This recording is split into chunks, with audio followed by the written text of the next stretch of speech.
আজকে চিংড়ি মাছের বড়া করছি, আগুন আলু দিয়ে রুই মাছের তরকারি করছি।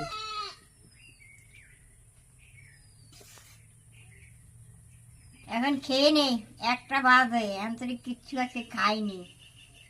বৃষ্টি আসতেছে ঘন ঘন, ছাগল একবার ঘরে তুলি আবার বার করি।